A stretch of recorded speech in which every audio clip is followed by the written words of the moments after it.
Hi friends, welcome back to my channel. നമ്മളിന്ന് കാണുന്നത് the blessed girl ഡ്രാമയുടെ 28th എപ്പിസോഡാണ്.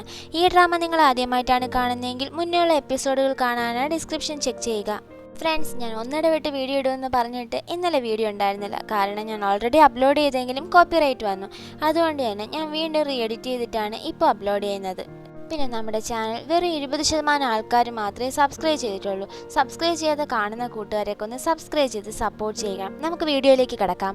എപ്പിസോഡിൻ്റെ തുടക്കത്തിൽ തന്നെ കാണുന്നത് ഇൻഷ ഉറങ്ങാനായിട്ട് എൻ്റെ റൂമിലേക്ക് വരുമ്പം ആ ഒരു വഴി മൊത്തം വെള്ള പുക പോലെ നിറയും.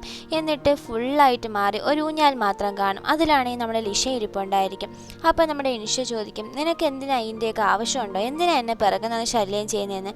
അപ്പോൾ നമ്മുടെ ലിഷ പറയും, ഞാൻ നിന്നെ ശല്യം ചെയ്യാനൊന്നും വന്നതല്ല, മെങ്ങിൻ്റെ ശേഷം എനിക്ക് വല്ലാതെ ഒറ്റപ്പെട്ടതുപോലെ തോന്നുന്നു. അത് കേൾക്കുന്ന ഇൻഷയ്ക്കാണെങ്കിലും അവൻ്റെ അമ്മയും പപ്പയും മരിച്ചുപോയതിന് ശേഷമുള്ള ആ സംഭവങ്ങളൊക്കെ ഓർമ്മ വരും. അപ്പോൾ അവൻ പറയും, മെങ്ങ് മരിച്ചതിൽ ഞാൻ ഒരുപാട് ദുഃഖിക്കുന്നുണ്ടെന്ന്. അപ്പം നമ്മുടെ ലിഷ പറയും, എനിക്ക് ഉറക്കം വരുന്നു, ഞാൻ കിടന്ന് ഉറങ്ങിക്കോട്ടെ എന്ന് പറഞ്ഞ് ഇൻഷയുടെ തല ചായച്ച് അവളും കിടന്നുറങ്ങുന്നുണ്ട്. ഇൻഷയ്ക്കാണെങ്കിൽ ആദ്യമൊന്നും നമ്മുടെ ലിഷേനെ ഒട്ടും ഇഷ്ടമല്ലായിരുന്നെങ്കിലും അവളുടെ ഓരോ രീതികളും എല്ലാം ഇപ്പോൾ അവന് അവളുടെ അടുത്ത് ഇഷ്ടമുണ്ട്. ഇവരിങ്ങനെ ഉറങ്ങുന്നത് അവിടെ കൂടെ വരുന്ന ജോലിക്കാർ കണ്ട്, ഈ രാജ്യത്തെ യുദ്ധം ചെയ്ത് ജയിച്ച ഇയാൾ എന്തിനാ ഊഞ്ഞാലിരുന്ന് ഉറങ്ങുന്നത് എന്ന് ചോദിക്കുന്നത് കേൾക്കും. ഇത് കേട്ടോണ്ടായിരിക്കും നമ്മുടെ അനിയത്തി വരുന്നത്. അവരവിടെ ഇരുന്ന് ഉറങ്ങട്ടെ, നിങ്ങൾ നിങ്ങളുടെ ജോലി നോക്കി പൊക്കോന്ന് പറയും. ഇൻഷയുടെ അനിയത്തിക്കാണെങ്കിൽ ഇത് കണ്ട് ഭയങ്കര സന്തോഷമാവുന്നുണ്ട്. എനിക്ക് കിട്ടാത്ത ജീവിതം എൻ്റെ ചേട്ടനെങ്കിലും കിട്ടട്ടെ എന്നോർത്ത് അവൾ ഒരുപാട് ആഗ്രഹിക്കുന്നുമുണ്ട്. അടുത്ത് നമ്മുടെ ക്യാപ്റ്റനെയാണ് കാണിക്കുന്നത്. അവനൊരു ഫ്ലാഷ് ബാക്ക് ഓർക്കുകയാണ്. എൻ്റെ പപ്പ ഭയങ്കര കുടിയനാണ്. അങ്ങനെ കുടിച്ച് ബോധമില്ലാണ്ട് അവൻ അവൻ്റെ അമ്മേനെ ഒരുപാട് എടുത്തിട്ട് ഉപദ്രവിക്കുന്നുണ്ട്. ഇത് കണ്ടുകൊണ്ട് വരുന്ന നമ്മുടെ ക്യാപ്റ്റനാണെങ്കിലും അങ്ങനെ നിൽക്കും. ഒരു സമയത്തുമ്പം ക്യാപ്റ്റനെ അടിക്കാൻ നിൽക്കുമ്പോൾ അമ്മ ഇടയിൽ കയറും. അപ്പോൾ പപ്പയാണെങ്കിൽ ആ അമ്മേനെ കത്തി കൊണ്ട് കഴുത്തറുത്ത് കൊല്ലും. ഇത് കണ്ടുന്ന ക്യാപ്റ്റനാണെങ്കിൽ നിന്നെ ഞാൻ വെറുതെ വിടത്തില്ല എന്ന് പറഞ്ഞ് അവനെ പിടിക്കാൻ നിൽക്കുമെങ്കിലും ഒരു കൊച്ചു പയ്യൻ എന്ത് പറ്റും. ആ സമയമാണ് അവിടേക്ക് 2 എപ്പിസോഡിന് മുന്നേ കണ്ട നിയാലിംഗ് പെബിലിയൻ്റെ ആ ഒരു ഗുരു വരുന്നത്. വന്ന് അവൻ്റെ പപ്പയുടെ തലക്കിട്ട് ഓരാടി അവൻ അവിടെ തന്നെ ബോധം കെട്ട് വീഴുന്നുണ്ട്. അതിനുശേഷം ക്യാപ്റ്റന് ആ ഒരു ഗുരുവിൻ്റെ മോനായിട്ട് ദത്തെടുക്കുകയും അതിനുശേഷം എല്ലാ കാര്യങ്ങളും പഠിപ്പിച്ചു കൊടുത്ത് ഈ ഒരു ക്യാപ്റ്റനായിട്ട് മാറ്റുകയും എല്ലാം ചെയ്തിട്ടുണ്ടായിരുന്നു. അങ്ങനെയൊക്കെ നോക്കിയ ഗുരുവിനെ എന്തിനായിരിക്കും നമ്മുടെ ക്യാപ്റ്റൻ കൊന്നിട്ടുണ്ടാവുക എന്നുള്ളത് എനിക്കൊരു സംശയമുണ്ടായി. അത് കഴിഞ്ഞ് കാണിക്കുന്നത് ലിഷയാണെങ്കിൽ നമ്മുടെ ഹീറോയിനെ രഹസ്യമായിട്ട് വിളിച്ചുകൊണ്ട് വന്നിട്ട്, നീ തന്നുവിട്ട ഈ കീ ചെയിൻ ഞാൻ നോക്കി. അപ്പോൾ എനിക്ക് മനസ്സിലായത് ഇതിനകത്തൊരു മെമ്മറി സ്റ്റോൺ സൂക്ഷിച്ചു വെച്ചിട്ടുണ്ട് നമ്മുടെ ക്യാപ്റ്റന്. അപ്പോൾ നമ്മുടെ ഹീറോയിനും ചോദിക്കും, ഒരു മെമ്മറി സ്റ്റോൺ മാത്രം വെച്ചിട്ട് ഒരാളെ കൺട്രോൾ ചെയ്യാൻ പറ്റത്തില്ലല്ലോ. മെമ്മറി സ്റ്റോൺ വെച്ചിട്ട് പഴയ കാര്യങ്ങൾ മായ്ച്ചു കളയാം, പക്ഷെ ഒരാളെ മുഴുവനായിട്ട് കൺട്രോൾ ചെയ്യാൻ ഇത് മാത്രം പോരാ.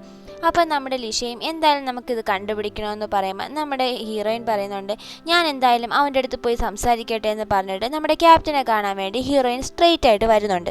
എന്നിട്ട് അവനോട് ചോദിക്കും, നീയല്ലേ യുവാൻ രാജാവിനെ അത് കടത്തി വെച്ചിരിക്കുന്നതെന്ന്. അപ്പോൾ അവനും പറയും, ഒരു കാവൽ ദൈവത്തിൻ്റെ അടുത്ത് ഞാൻ കള്ളം പറയാൻ പറ്റുമോ? പക്ഷേ നീ ഇൻഷേനെ രാജാവാക്കുകയാണെന്നുണ്ടെങ്കിൽ ഒരു പക്ഷെ ഞാനാണ് രാജാവിനെ കടത്തി വെച്ചിരിക്കുന്നതെന്നുള്ളത് സമ്മതിച്ചേക്കാന്ന് പറയും. അപ്പോൾ ഹീറോയിൻ പറയും, എനിക്കൊരു കാര്യം മാത്രമാണ് മനസ്സിലാവാത്തത്, പെട്ടെന്ന് നിനക്ക് എങ്ങനെ ഇത്ര ധൈര്യം വന്നു? ഒരു ദൈവത്തിൻ്റെ അടുത്താണ് നീ സംസാരിക്കുന്നതെന്നുള്ള ബോധം നിനക്ക് നഷ്ടപ്പെട്ടു എന്ന്. അപ്പോൾ ക്യാപ്റ്റൻ പറയുന്നുണ്ട്, ദൈവമോ, നിന്നെ ഉണ്ടാക്കിയതേ ഞാനാണ്. ഞാൻ ചെയ്തൊരു റിസർച്ചിൻ്റെ ഭാഗം മാത്രമാണ് നീ. നിനക്കെന്നെ കൊല്ലണം എന്ന് ആഗ്രഹിക്കാം, പക്ഷെ കൊല്ലാൻ സാധിക്കില്ല എന്ന്. അതൊന്നുമല്ല, നീ കൊല്ലാൻ പറ്റുമെന്ന് ഹീറോയിൻ ആ കത്തി എടുത്ത് ടേബിളിൽ കുത്തും. അപ്പോൾ നമ്മുടെ ക്യാപ്റ്റൻ പറയും, ഇപ്പം കണ്ടോ, നീ എന്നെ കൊല്ലണമെന്ന് പറഞ്ഞ് കത്തി വന്നിട്ട് പോലും കത്തി എൻ്റെ നേർക്ക് വന്നില്ല, ടേബിളിലാണ് വന്നതെന്ന്. ഇനി അങ്ങോട്ടും ഇങ്ങോട്ടും പറഞ്ഞിട്ടൊന്നും ഒരു കാര്യമില്ല എന്ന് മനസ്സിലാവുന്ന ഹീറോയിൻ ചോദിക്കും, നിനക്കിപ്പോൾ ശരിക്കും എന്താണ് വേണ്ടതെന്ന്. അപ്പോൾ ക്യാപ്റ്റൻ പറയും, ഇപ്പോഴാണ് നീ ശരിക്കുള്ളൊരു ചോദ്യം ചോദിച്ചത്. ഞാൻ ഇതെല്ലാം ചെയ്തത് യുവാൻ രാജ്യത്തിൻ്റെ ആ ഒരു ഭരണം തന്നെ തകർക്കാനാണ്. എന്നാൽ ഇത്രയും കാലമായിട്ടും ഇപ്പോഴും യുവാൻ ഭരണം നടത്തുന്നത് യുവാൻ രാജ്യത്തെ വംശം തന്നെയാണ്. അതുകൊണ്ട് ഞാൻ ആ സ്തൂപം തെളിയിച്ച് ഇൻഷേനെ രാജാവായിട്ട് അംഗീകരിക്കണം അല്ലേ? അങ്ങനെ ചോദിക്കുമ്പോൾ നമ്മുടെ ക്യാപ്റ്റൻ പറയും, നീ കറക്റ്റായിട്ട് കണ്ടുപിടിച്ചല്ലോ, അത് തന്നെയാണ് പോയിന്റ്.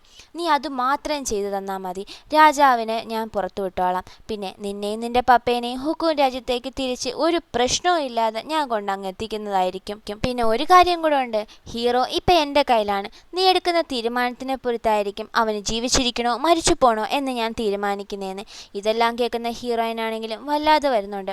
അവൾ ഒന്നും മിണ്ടാതെ അങ്ങനെ ഇരുന്ന് പോകുന്നുണ്ട്. അടുത്ത സീനിൽ പപ്പയും ഊവിനെയാണ് കാണിക്കുന്നത്. ഈ ഹീറോ ഇത് എവിടെയാണ് പോയിരിക്കുന്നത്, എത്ര നേരം കൊണ്ട് അന്വേഷിക്കാൻ തുടങ്ങിയെന്ന് പറഞ്ഞ് വൂ പറയുമ്പം നമ്മുടെ പപ്പ പറയുന്നുണ്ട്, നീ എന്തായാലും പേടിക്കേണ്ട, അവിടെ നിന്ന് ഇറങ്ങാൻ സമയത്ത് എൻ്റെ മോൾ എനിക്കൊരു ഹിൻഡ് വന്നിട്ടുണ്ടെന്ന്. എന്താ ഹിൻഡെന്ന് വൂ ചോദിക്കുമ്പോൾ പപ്പ അവളുടെ അടുത്തോട്ട് നീങ്ങിയിരിക്കും. എന്നിട്ട് പതുക്കെ അവളുടെ ഉടുപ്പിലൊന്ന് പിടിച്ചു വലിക്കും. അത് കണ്ട് നമ്മുടെ വൂം എന്ത് ഇഷ്ടമാണെന്ന് പറഞ്ഞതുകൊണ്ട് നീ എൻ്റെ അടുത്ത് വൃത്തികേട് കാണിക്കാൻ നോക്കുന്നു എന്ന് പറഞ്ഞ് നെഞ്ചിലിട്ടൊരു ഇടിയും കൊടുക്കുന്നുണ്ട്. അയ്യേ, നീ എന്താടി വിചാരിച്ചേക്കണേ, നീ അത്രയ്ക്ക് ഭംഗിയൊന്നുമില്ല. ഞാൻ എൻ്റെ മോള് തന്ന ക്ലൂ ആണ് പറഞ്ഞത്. എന്ത് ക്ലൂ ഇതാണോ? അതെ, എൻ്റെ ഷർട്ടിന് അവളിങ്ങനെ പിടിച്ച് വലിച്ചായിരുന്നു. ഇതെല്ലാം ഒരു ക്ലൂ ആണോ എന്ന് ചോദിക്കുമ്പോൾ നമ്മുടെ പപ്പ പറയുന്നുണ്ട്, അതെ, പണ്ട് തൊട്ട് അവൾ എവിടെയെങ്കിലും പോകുമ്പോൾ എനിക്ക് ഭയങ്കര ടെൻഷനായിരിക്കും. അപ്പോൾ അവൾ പേടിക്കേണ്ടെന്ന അർത്ഥത്തിൽ എൻ്റെ തുണിയെ ഇങ്ങനെ പിടിച്ച് വലിക്കും. അതുപോലെ അവിടെ വെച്ചും എൻ്റെ മോൾ അങ്ങനെ ചെയ്തു എന്ന്. അവളുടെ അടുത്ത് എന്തോ ഒരു പ്ലാൻ ഉണ്ട്, അതുകൊണ്ടാണ് അവൾ അങ്ങനെ ചെയ്തതെന്ന് പറയും. ഇവിടെ നമ്മുടെ ഹീറോയിൻ ആണെങ്കിലും ഇനി എന്ത് ചെയ്യുന്നു പറഞ്ഞ് വിഷമിച്ചിരിക്കുമ്പോഴാണ് ഒരു തലമുക്ക് മൂടിയ ഒരാളെ കുറേ പടയാളികൾ രഹസ്യമായിട്ട് കൊണ്ടുപോകണ കണ്ടത്. അപ്പോൾ അവളും അതിൻ്റെ പിറകെ നിന്ന് ഫോളോ ചെയ്തു പോകും. അത് നേരെ നമ്മുടെ ക്യാപ്റ്റൻ്റെ അടുത്തോട്ടാണ് പോണത്. നമ്മുടെ ഹീറോയിൻ നോക്കുമ്പോൾ അത് ആ പൂജാരിയാണ്. ക്യാപ്റ്റൻ, നമ്മുടെ പ്ലാനൊക്കെ വർക്കൗട്ട് ആവുന്നുണ്ടല്ലോ അല്ലേ, നമ്മുടെ ഇൻഷ രാജാവാകുമോ എന്ന് ചോദിക്കുമ്പോൾ അപ്പോൾ നമ്മുടെ ക്യാപ്റ്റനും പറയുന്നുണ്ട്, നീ ഒന്നും കൊണ്ടും പേടിക്കേണ്ട, എല്ലാം നല്ലതായിട്ട് തന്നെ. ഹീറോ എന്തായാലും ഇങ്ങോട്ട് വരത്തില്ല എന്ന്. ഓ, അപ്പോൾ ഹീറോയെ കടത്തി വെച്ചിരിക്കുന്നത് നീയാണല്ലേ എന്ന് പറയുമ്പോൾ അതൊന്നുമല്ല ഇപ്പോഴത്തെ വിഷയം.